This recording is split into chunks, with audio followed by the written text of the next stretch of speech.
Setempat antusias menyaksikan ritual sumpah pocong yang dijalani Saka Tatal. Sebagian warga histeris dan meneriakan dukungan untuk Saka Tatal.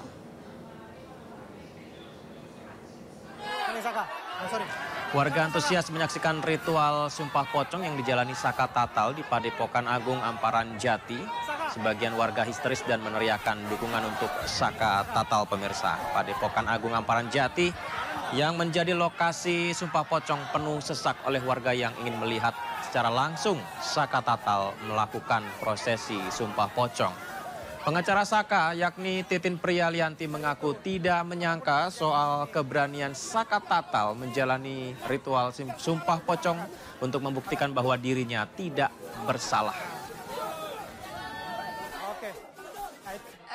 Saya yang hadir di 2016, saya yakin Saka Tatal dan 7 terpidana lainnya nggak pernah melakukan pembunuhan. Nggak pernah melakukan. Saya meyakini itu kecelakaan. Bapak Kapolri ada anak kecil dulu 15 tahun. Sekarang sudah dewasa, dia umur 23 tahun. Dia mencari keadilan sampai segininya. Sampai sumpah pocong, dan saya yakin ke-7 terpidana juga sanggup sumpah pocong kalau diberi kesempatan. Saya yakin ya Allah sampai segininya, anak Indonesia sampai segininya nyari keadilan ya Allah. Saya masih ingat pertama kali bertemu dengan Anda, dan saya melihat Anda bercerita kepada saya betapa sulitnya proses-proses yang sudah dilalui ketika waktu itu segalanya berlangsung tertutup. Iya. Anda pernah bayangkan sampai pada detik ini, sampai pada momen ini, memori PK sudah dilakukan, tapi apa yang harus dilakukan hari ini adalah keyakinan bahwa Saka tidak melakukan apa yang dituduhkan melalui sumpah pocong. Pernah dibayangkan sampai pada sumpah pocong akhirnya? Enggak, saya nggak pernah nyangka. Saya pikir anak ini akan terus menyandang sebutan mantan narapidana. Saya nggak punya keyakinan sebelumnya. Saya mikir yang 7 orang itu bagaimana.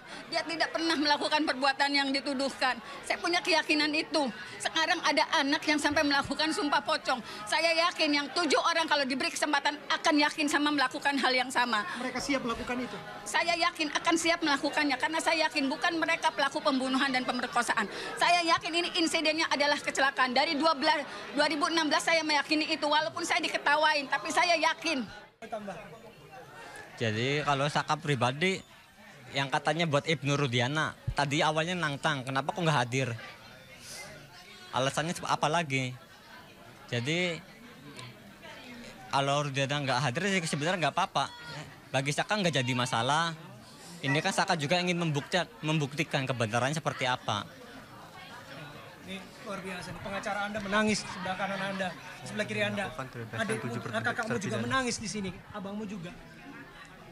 Dan juga harapan Saka tuh kepengen orang-orang yang tidak bersalah, yang 7 terpidana ikut bebas seperti Saka saat ini sudah berada di luar. Saka cerita kepada saya tadi sebelum kesini, Saka yakin bahwa mereka juga siap disumpah pocong untuk membuktikan kepada publik, setidaknya pada keyakinan mereka sendiri dan publik, bahwa mereka tidak seperti yang dituduhkan.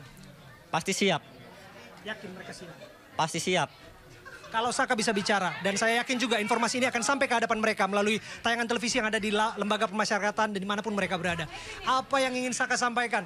Ini saat ini kamera sedang menyorotnya secara live dan ada juga yang direkam dan lain sebagainya. Tapi saya yakin pesan ini akan disampaikan. Apa yang mau disampaikan kepada 7 terpidana yang meringkuk saat ini?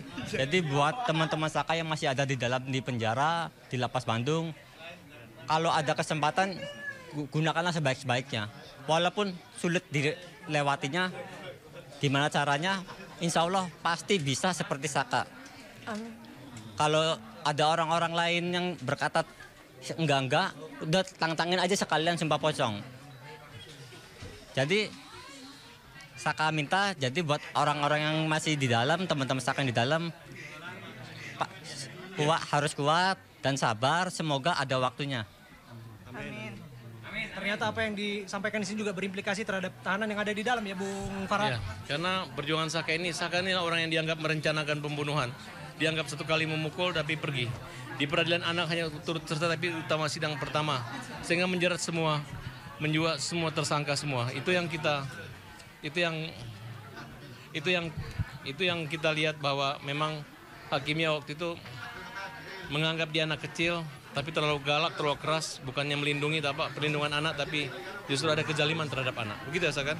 Iya. Ya, saya tambahkan ya, mungkin dianggap oleh masyarakat, Bapak siapa? saya Herudin, pengacara Saka Tatal, dianggap oleh masyarakat bahwa Sumpah Pocong hanya sekedar budaya saja dan tidak bernilai secara hukum. Di sini sangat menarik.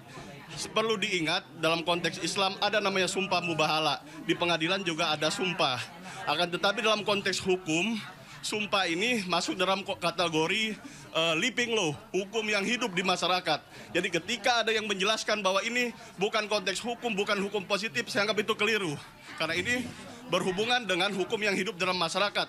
Dan seperti yang dijelaskan Pak Farhad tadi, berhubungan dengan langsung kepada Allah Subhanahu wa Ta'ala. Artinya ketika janji-janji dan apa yang dikatakan itu fitnah yang disampaikan oleh Rudiana itu adalah tidak benar, siap menanggung dan laknat Allah. Sekian dari saya. Luar biasa.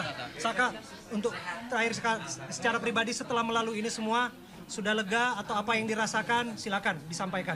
Ya alhamdulillah, yang saat ini juga Saka udah lega sekali. Juga ada saksi-saksi baru juga yang baru kelihatan juga. Jadi ada titik terang lagi buat 7 terpidana. Saka kalau dari Sumpah Pocong siap menanggung resiko kayak gimana juga Saka selalu siap. Karena kamu jujur ya. Karena Saka ini tidak pernah melakukan apa yang dituduhkan.